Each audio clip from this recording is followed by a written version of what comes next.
You guys remember what happened the last time we went to LA? I do. Best night of your life. You had Top those red five panties even. on. Oh yeah. Whoa, Welcome to the aggressive. Heron Heads podcast. My name is Julio, and I'm joined today by some friends and fellow Inter Miami fans, Dave, Chris, and Jose. And on behalf of the guys, we want to thank you for joining us for episode 51 here on the Heron Heads podcast, your first stop for all things Inter Miami. For those of you watching on YouTube, thanks so much for stopping by. And be sure to hit the like and subscribe buttons if you're enjoying the show. Huge shout out to our chief Heron Heads, Matias and Chow. Thank you so much for the generous support. And if you'd like to support us on Patreon, you will find a link in the description wherever you are listening. Ain't that right, Jose? So coming off a fun-filled, exciting opening match against Real Salt Lake, where Inter Miami won 2-0. We're top of the table. We have scored infinitely more goals than anyone else in the entire league. We have conceded infinitely fewer than everyone else in the entire league. I guess that's not entirely true. We've allowed the fewest. Now we get ready to go against LA Galaxy. In the Messi era, we have not faced this opponent yet. So, yeah, it should be fun. How is everybody feeling? Can I get a pulse check? I'm excited. I don't know if David was checking his pulse for real and talking, but yeah, I'm really pumped. I was telling you guys pre-show, I was like, man, I haven't been this excited since we went into LAFC and just dominated. And it's because like we had a rough stretch soon after that, right? And a few stretches at the end of the season, and then with the preseason, we were kind of like, okay, what are we looking at here? But yeah, turns out the Galaxy didn't have a much better preseason than us, to be honest. They won what 4 out of 6. So not no, they lost. Sorry, they lost 4 out of 6. I was about to say that's actually really good. That's really good. No, they lost 4 out of 6. They won one and the other one, and they drew the other one. They were 1, 3, and 2. Yeah, so they sucked. So yeah, we're going over there to we're going over there to LA. Just expecting the same. Just another undefeated run for Messi for a few games. Let's go kick some Orlando butt. Is that the next one? I'm I don't glad care. that. I'm looking at that one. I'm not even looking at this game. I'm looking at Orlando. Go ahead. All right, I'm glad that this game's on Sunday because I mean I'm glad we don't have to play on Saturday, so we have one more extra day. Even though I know it's a condensed schedule, we had one just on Thursday. So I mean was it Thursday or Wednesday? I have lost all track of time. It's Wednesday. We had a match on Wednesday. We're recording on Thursday, so we'll have a couple days there to rest. But yeah, I need the rest. That match that we saw yesterday at the time of recording was exhausting. It was a fun match to watch, but yeah, it was strenuous because I mean we had that first goal, we felt good, but the entire second half we were up against the ropes, so we felt like a little person choking us from behind. But yeah, we got that second goal, and then we were able to finally let go and enjoy it truly. But yeah, get some rest, maybe get energized, and then on Sunday night we have the primetime match, 9 p.m. Eastern. And yeah, let's hope for a similar result. We want a fun match that's engaging for all the fans, but hopefully a little less stressful, or hopefully we're not seeing that press and just up one goal. Hopefully we have a little more room to breathe. Yeah, I think it's going to be a fun match, David. Like you said, hoping for a fun match, but I think it will be. When you first think of LA Galaxy, the last couple of years, been a little turmoil. They haven't been as good as they're normally used to being. But they've made a lot of changes. They changed their general manager. They brought in a lot of young talent, which we'll talk about in a little bit. So on paper, or actually, just looking at last year, you don't want to get that excited, but they're building a good squad over there. Maybe their defense still isn't as good as they want it to be, but it looks really nice. And then that coupled with it's LA Galaxy, it's the most it's the most history club in The most MLS. storied club. Most storied club. That's what I meant to say. Thank you. Most storied club in the MLS. You know, they have so many trophies. They've been in so many international tournaments, and just the players that have been on that team. One being our owner, David Beckham. It's just there's a lot going on for this match. So it's exciting. It's exciting to be in it, and like David said, it's prime time, 9:00. So hey, let's get to it. I'm ready to go. Okay, well the match is at 8:30, just to clarify, but yep, I just checked. I double checked and triple checked. Unless if they're posting the times that like the pregame starts at, but on two different apps I've seen 8:30. I think the coverage starts at 8:30. Match is at 9. Okay. Let's just double check that, everybody that's listening and us included. Because I checked two different places that's at 8:30. But anyways, yeah, I mean, LA Galaxy are probably one of the bigger MLS clubs as far as history. The fan base is very passionate. I got into it with some Galaxy fans already before even yesterday's match. So we're already talking about Sunday's match and how the DJ Alesso is going to be part of the musical festivities before. And I was like, oh yeah, of course, Inter Miami bring a party. Like, what are you going to do? And they're like, wow, just because you guys are here doesn't mean that there's a bigger party and blah, blah, blah, blah, blah, blah, blah. When Inter Miami shows up, it's a party. I don't know what to tell you. Figure it out. It just is what it is. Like, you don't have to just make it more than it is. It's just the facts. The facts are the facts. The cheapest ticket to go to the game is $330. You really think the way they played last year, you really think people want to pay to see this team? That must be a good party. It must be a really good party. Just to give you a quick rundown on what we're going into to this LA Galaxy game. We're going into they had a great signing of two young new very good players, right? Chris and I were talking about it. We're reading some information on them. We're seeing some highlights. I mean, they're a very fun team. They're going to be very fun, very young. That's the thing. They have Gabriel Peck that they just signed and Joseph Painso. Peck is a young Brazilian, 23 years old. Painso's from Ghana, very, very, very, very fast and dynamic, 26 years old. These are the wingers. We suck at defending wings that are very fast, so that's not fun at all. Last year, just from Miami's side, do you know how many games we won last year away from home? Julio, did you know? 3. Tell me. 3 total. 3 total. Sad. Yeah, I mean, so they're bringing in some new signings that, like Chris said, they cleaned house pretty much. So they're doing their best due diligence to move the club forward and into they have 12 titles in their history. I mean, we need 2 more years and then we'll catch up. They have a league leading 67 goals allowed last year. The next team was Toronto with 7 goals behind. Like, they're not very good at defense. We've already played a team like this. Do you know what team that was? Real Salt Lake. They sucked at defense too. And guess what? I expect more of the same result. And I expect. I can't wait to get to the prediction. Go ahead. Well, one of those 3 matches away from home that we won was in what city, Jose? LA, baby. That's right. That's right. It's like a second home. Let's be honest. It's like a second home for us. It was no big deal. Denny Bouanga still waking up in cold sweats in the middle of the night thinking of Drake Callender.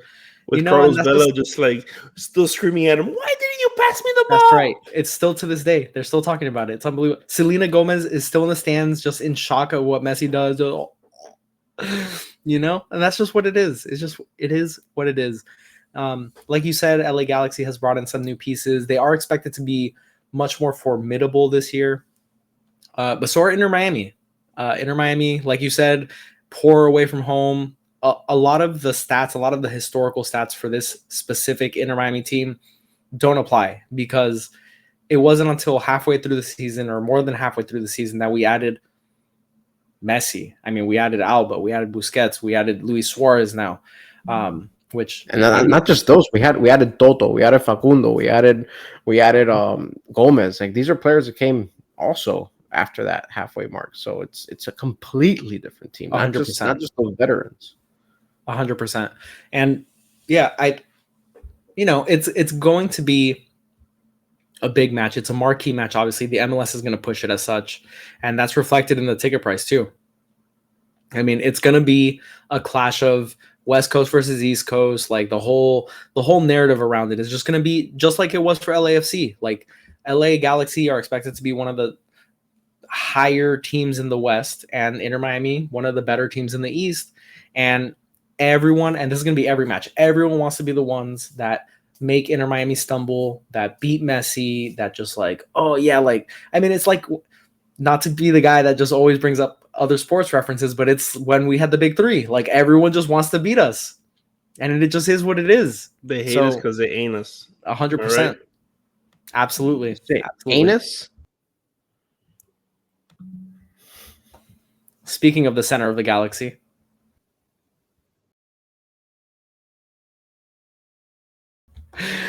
Oh, delightful, delightful. So as far as Inter Miami go, we obviously already got a little bit of film study on Inter Miami with their match yesterday. What is it that we have to do to win the game against the LA Galaxy? What was our takeaway from yesterday's match that show us the path to victory for this team? So they are a very possession-based team. Okay, so they're a very possession-based team. Guess what? We do it better than them. So good luck. I don't know how they're going to figure that out. But For a half. Well, until we get tired, but that's not, we're not talking about that. But yeah, no, until we get tired. But ultimately, I'm not too worried about that. What I'm worried about is the counters, because like I said, the wingers are extremely fast, and I do not at all think that we're not built for that, right? So we just need to keep it in front of us, not have any stupid pressure. They're gonna do the pressure like everyone else does. Not throw the ball away and do any pick sixes. We just need to make sure that we just play mistake-free football, and that'll be enough. That'll be enough. We're too talented. It sounds cliche, whatever, but we have to start off quick, start off strong, start off fast. I think one goal in the first half is not going to be enough. Okay, we saw the fatigue in the second half from our players. The speed, the pace wasn't there. I think we got to score at least 2 goals in the first half, because, like we said, they have new young attackers. They're young, they're fast, they're big. If we get into the second half trying to go after that, they're not Real Salt Lake's attack. This is a much better attack than Real Salt Lake on paper. We haven't seen it really out there yet. This is going to be their first match, but on paper, their attack is much better than Real Salt Lake. So we can't assume that it's going to be a similar situation.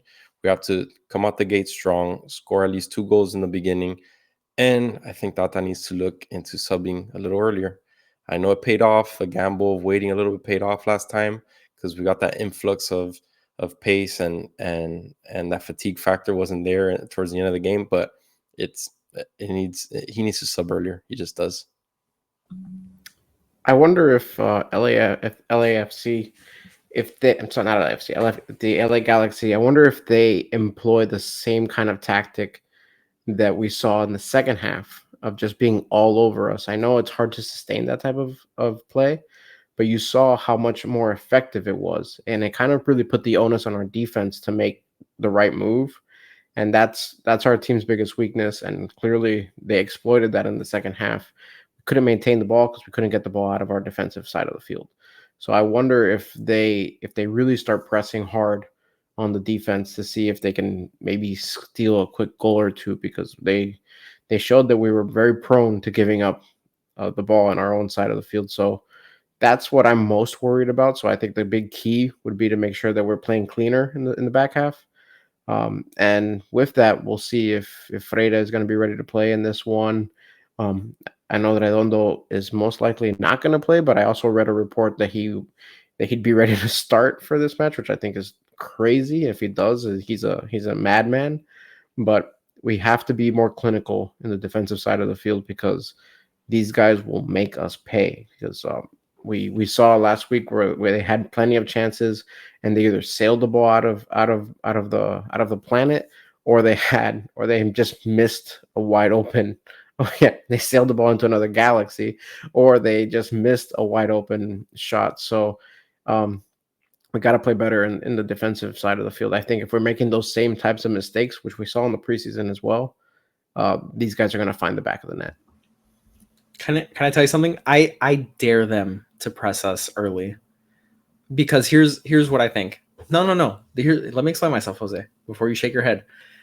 LA Galaxy are going to have a good offense. Their defense is still not going to be where it needs to be. And we were more mistake prone later in the game. But if they try to press us early when we're at our potentially sharpest, I think we will have very good attacking opportunities, because Real Salt Lake were not the only team that missed opportunities in the match yesterday. We missed a lot of good chances in the match. And when we were against the wall and we had the counterattacks, we had extremely dangerous chances. So I dare them to press us early. I understand if they do it later, because that seemed to work really well. And maybe that was a tactical wrinkle that they employed yesterday, was to sit back in defense, because they sat back a lot in the first half. And the second half was very heavy press, very heavy press. So I do wonder if we're going to see that as a tactic moving forward, to sort of like rope-a-dope us and see if they can just wait it out. And while we, bang our head against the wall without scoring, and then second half, as we get more tired and fatigued, they really press us hard and try to force those mistakes as the fatigue sets in. But I dare them to press us early. Yeah, I don't dare them. I think that, like, that's our weakness by a lot. To be honest, if I'm them, I don't want the ball to get up to Messi. Yeah, sure, I know what you're saying. The moment it does, yeah, it's going to be terrible for them. But yeah, we missed a bunch of chances anyways. So it's almost like, screw it, let's see what happens. You know what I mean? Because what happened when we were in Saudi Arabia? They continuously were pressing us hard, and what ended up happening, we gave up so many goals just by stupid passes. Yeah, we did it yesterday. Yeah, we were tired for sure. We were tired, but man, it was like Gresso. I don't know. Gresso had a bad one. And we can name them. We can name them. I think. Yeah, Busquets. Busquets. Like with the little back heel, I was like, all right, I like it, but like, what the hell? Like, you totally messed up. And it's just like and that's not even, and those are the guys that I kind of wouldn't expect that from.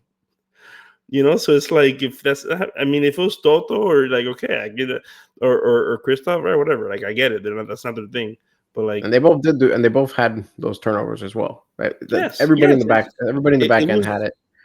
And that's and so that's my point. So if I'm them, I agree with David. Like, honestly, I'd press the whole game. Yeah, they're a very young team, so I'm like, I want to see where that gets us. If I'm saying from a strategy standpoint, if I'm them, I'm like, well, let's just press very hard and let's see a battle of wills. Let's see who wins. Because let's be honest, when we were getting pressed, did you notice Messi or Suarez helping out? No, they're gonna stay up there. I'm just saying, like, it's just one of those they're things. Meant to relieve the press. If they're able to get the ball, they're meant to just stretch it out and relieve it. But yes. So I would take my chances. I would take my chances and say, listen, if I'm gonna win, I'm gonna make a turnover and I'm gonna get an easy goal. And then let's put the pressure on them. Because you guys said it. If you can get an early goal, Chris said it. If you can get an early goal, if you're Miami and you have them on their heels, they're so done. It's not gonna. I don't even think it's gonna be a close game at that point. The question is, though, to pounce quick. We saw Luis Suarez, how tired he was, just kind of playing his more relaxed style. Do we really want him pressing anything? I mean, his fatigue is just going to go straight to the gutter if you start asking him to press constantly. It just doesn't make any sense. All his energy should be focused on just staying up. Right. I don't think I agree with that. I don't think Jose is asking for Luis Suarez to press, though. I think he's saying if he was managing the LA Galaxy, he'd be saying from the get-go, time to press.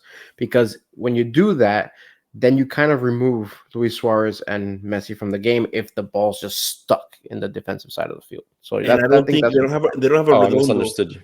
Yeah, like they don't have a Redondo, for example. If we have Redondo, I'm with Julio. Press, please. I can't wait to see what Redondo does, because I feel like he's gonna be such a little lightning bolt. Like, go ahead, please. I want to see magic happen, because it only happens when does magic happen on the pitch right now? Who provides it? Messi magic, baby. That's it. That's all we got. As far as, like, you put him into a tight corner. Like, I was watching the game again yesterday, bro. Messi was when he was in the box, and they're sent to be like 6 guys around him. That wasn't enough. It was just not enough. And like, we don't. I mean, not Messi's obviously very different caliber than anything else that we have in MLS. But man, there's still some players that you can be comfortable with around 3 guys. I don't know if I'm comfortable with anybody else on this team right now around 3 guys. Robert Taylor. I will say Robert Taylor had a couple times where he looked like he was cornered against the line, and he made a beautiful turn left, leaving guys in the dust. And in the last preseason match, he was able to just cut through the middle of the field and make guys look bad. So I mean, he's not Messi, but if anybody can kind of make people look dumb other than Messi, it is Robert Taylor. And also we have some good ball, like our defenders. I will say many times I've seen them ball fake and do things that have left guys in the dust. Toto had one yesterday that was nasty. Busquets has done it. So that's something that's nice. That's going to get people off of them when they start pressing. But we need to see more of it. And yeah, that's I like to attribute it to Messi. Well, that's why it's so good to have Busquets in there too, because I'm hoping that he's going to impart some of these skills on some of these younger defenders as well. Redondo. I think he's going to benefit so much when I can't wait till he gets in. Chris, come on. Back on this. I agree 100%. I think we just change our name from Jose to Redondo on this template right up here. I'm good with that. That's fine. Sorry, I was looking at some stats. So I think more so than possession being a key stat for us, I really think it's the accurate passing. I think it's the passing completion percentage. Last match, we were at 84%, but the positions in which we lost some of those passes were really, really poor. It wasn't just the midfield. It was the defensive area of our midfield, or it was our defensive line.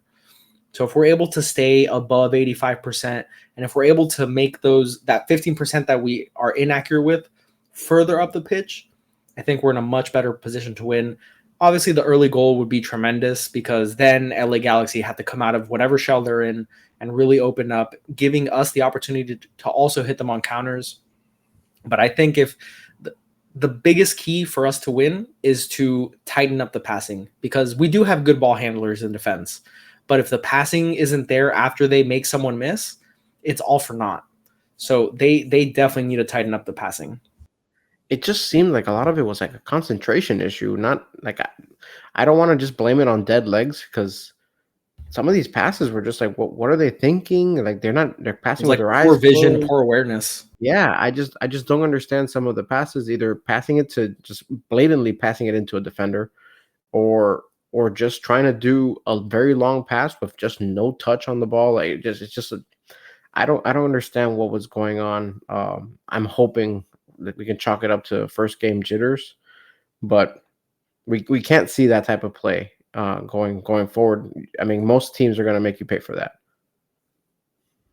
And I think that goes exactly into how do LA win, is they punish us when we make these mistakes, because realistically, there's going to be 1 to 3 mistakes that are made that are mistakes as egregious as we saw yesterday. And it's a matter of, will LA make us pay where Salt Lake did not? And that is, to me, the clearest path for LA to make a mark for themselves, be able to get a result here. Obviously, they're going to be very capable in offense, even when they're just holding the ball. But if they can capitalize on these mistakes, those are much higher quality chances than having to generate something by holding the ball. It's a quick turnover, and we're on the back heel. We don't have numbers.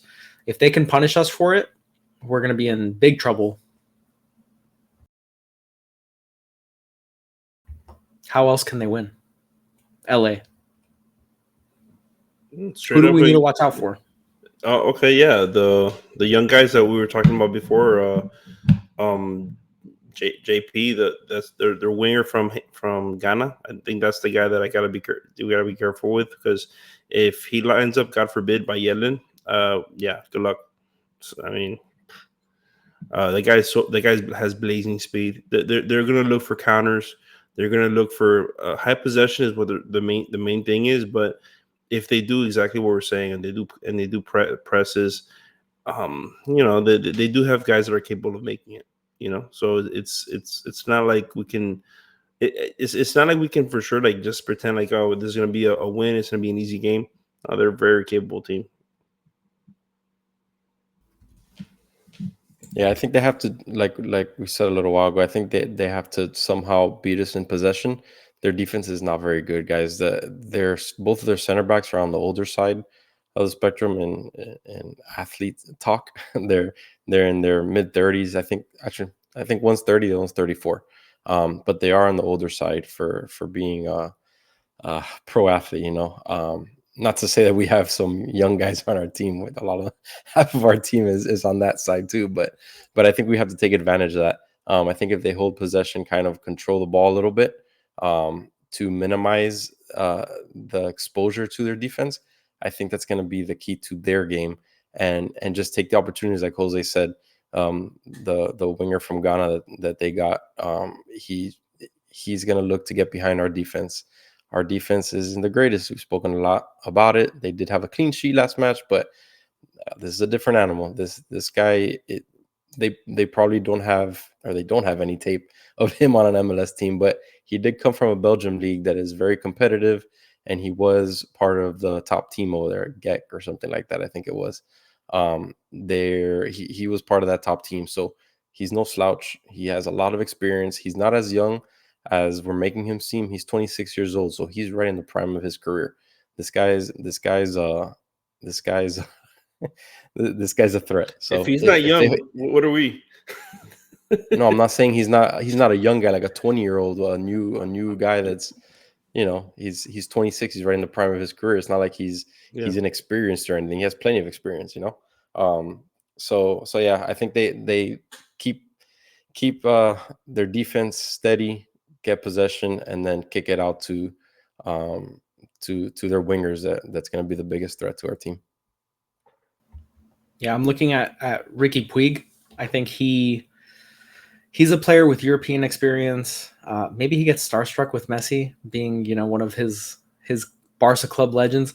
I doubt it, but for me, almost every single match, the key for me is going to be our midfield and how well our midfield is able to control the game. If he's able to make it harder for our midfielders to operate in the center of the pitch, that could be a problem, because then he's going to be able to spray it out to the wings to these really dangerous attackers, and he's really going to unlock the defense. He has very solid technical ability, really good passer, just a very intelligent young player. He's a little bit on the smaller side. I believe he's only 5'7", but very technical, very skilled, and has played in big European fixtures. So the lights won't be too bright for him. To me, he's who I'm watching on the LA Galaxy side. So we know what to expect from us to win, from them to win. Are you expecting any Tata changes? Honestly, it's not going to happen. I would love Campana to start, and I'm not just saying that as a Campana fanboy. Suarez to me will be much more effective as a super sub based on what I saw yesterday. I think Campana will just make our attack a little bit more dynamic from the start. If he doesn't start, he'll come in much earlier than he came in yesterday. Other than that, I don't know if there's many changes. It remains to be seen how serious of an injury or a knock that Busquets picked up. Toto also took a knock, so it remains to be seen what happens there. But I don't think either of them miss this match on Sunday. I was thinking more so with Gressel. If he had a pretty bad game, I was like, okay, well, maybe Ruiz gets the start. I don't think Ruiz starts over Gressel. I think Gressel, I think they have a very good idea of what Gressel brings to the table. He's not shown it yet, but I think that they're confident in that player. They invested a good amount in him. They're going to want him to turn it around. So I think that Gressel will get the start. I actually was probably feeling more wholesale changes than maybe Julio was thinking. I thought maybe they play it safe with Busquets. Maybe they play it safe with Toto. And we do see Freire. Maybe Sunderland gets a start if Redondo's not ready to go. Maybe we do see Ruiz get in there. Maybe in over Gomez, or just to have new guys in there, and not to, maybe they'll start doing the rotations earlier. I do expect to see rotations pretty commonly throughout the season. So what better way to rip the Band-Aid than getting it off in the second match? I do think that they want to have the star players out there, because it is Los Angeles, and the MLS is probably like, hey, it's a big ticket. It's a 9 p.m. game. It's Every get game's some a big ticket. studs out Did there. you guys see the report that came out today that the Apple, someone like a very high-ranking official from Apple was telling or basically stating that the MLS should go out and get more star players? I saw that. Apple said that?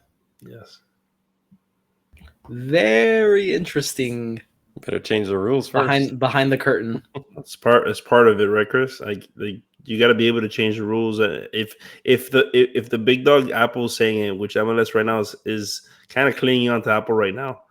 Yeah, I'll say that they have to change the rules for Miami to get more star players. I don't think they feel like they have to change the rules for some other teams to get some star players. Listen, bottom line, okay, yeah, we need players to get. We need more teams to get star players. Yeah, okay. Neymar just said like last week that he wants to play with Messi. I got it. I see what's going on. I've seen this play. I've seen this book before. Like we're gonna have a great time. I've seen this book before. That's how I read books. I just look at them. And then you're like, I've seen this before. Seen it. He's looking at his 3-year-old. Never opened it, but I saw it. It's just his fifth copy of Goodnight Moon.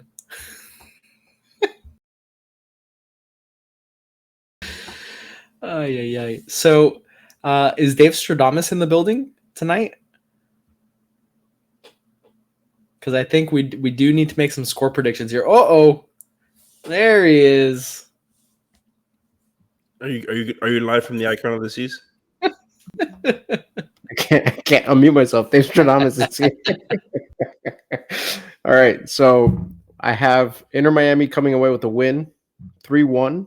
They finally give up their first goal of the season, but they kind of tighten up a little bit on defense. So even though they don't get the clean sheet, they overall have a better game defensively. I do think Miami scores first. They score in the 17th minute, and Messi finds the back of the net in Los Angeles. Yeah, that would be the theme, right? That's what we do. We find the back of the net in Los Angeles, right? So I see us winning. I don't see us giving a go up. I see just another, 3-0, just another game. You know what I mean? Messi just hat trick. That's it. It is what it is. Bold prediction. A nonchalant Messi hat trick. Yeah. Nonchalant, just another day. Just another day in LA. That's it. I'm going with. We'll go to Nobu after. They're gonna go to Nobu after. They're gonna try. They're gonna have the best. They're gonna have a best dinner. It's gonna be great. I'm gonna go with the shellacking of a 4-2 Miami win. Their defense is not good. LA, that is. Our defense is average, so we'll get them. They'll get two goals. Messi puts on another show, jumps over more dead bodies. I think it's gonna be a shellacking. That's all I gotta say. First goal. Are we doing the first goal prediction? Sure. First goal is gonna be at the 22nd minute. So what you're saying is you're turning the corner on Christoph because now he's not bad, he's average. Is that what I'm hearing? No, he's gonna allow both goals. Own goals. They put him in that net, and he allows it. Calendar is just like. For those that aren't watching on YouTube, Dave is just pointing at Drake Calendar. He's Christoph, and that's what's happening there. He's saying he did it. Watch us on YouTube, guys. We're a riot. I wear a hat. This is like it's a thing. Peak content, really. Follow at the Heron Heads for more. Am I right, Jose? So I'm gonna bring it down. I'm gonna be the first one to crack this season. I think it ends in a draw, 2-2. I think that we are going to be successful in our attacks. I think Messi scores, no doubt, in this match. And our defense is going to, like it was stated before, play a little bit better. But I think LA Galaxy's attack is much more potent than Salt Lake's, and they will find the back of the net a couple times as well. First goal will be 17th minute, and it will be Robert Taylor again. How about that? Remember how Julio was like, "Oh, I dare them to press. I dare them to press." He's so cocky, and then he comes out of here and he says we're gonna draw. Yep. Thanks to the press. Yeah. It's not going to come from the press. Their goals are not going to come from the press. Our goals might come from the press, from their press. How about that? Exactly. Robert Taylor's going to find a way and spin around a couple defenders. Jose's going to be left just in absolute shambles because he's going to put on a show. And then Messi's going to equalize much later in the game. But yeah, I dare them to press us. Bring it. Robert Taylor's going to win the Golden Boot, isn't he? Jose's going to be forced to put multiple TikToks on. I mean, I would buy a Robert Taylor jersey at that point, right? He's gonna have a Robert Taylor. If he's Golden Clip Boot, it. that's gonna be the one that I buy. Absolutely. Yeah, if he wins, are we recording? Golden Boot, if he wins Golden Boot, I will buy a jersey. He's not going to. Bet. Team Golden Boot or the league Golden Boot? By the way, he's leading the league right now in goals. He's tied for the league. He's tied. Yeah, I was going to say he's tied. Okay, with Diego Gomez, imagine. I don't know the score on our team. Diego Gomez leads the MLS right now in goals. That's right. For the record, I hope I'm wrong, obviously, but I just think the travel's really tough based on the fact that we just played a match that we didn't look up to speed, fatigue-wise, fitness-wise. I think it's just a tough turnaround at this stage in the season, coming off a preseason tour that had us literally around the globe. So I think that's just going to play a bigger factor than it would at another point in time in this season. That's it. Yeah, it is what it is. No guts. Figure it out. Any closing statements here, Chris? No, I'm good. Let's pick clubs. All right, guys. So we will be live for our match reaction after the game against LA Galaxy, which I guess is starting at 9 p.m. 9 p.m. Eastern. According to MLS Communications. So I was wrong. Dave was right. Let me just clarify that for the record.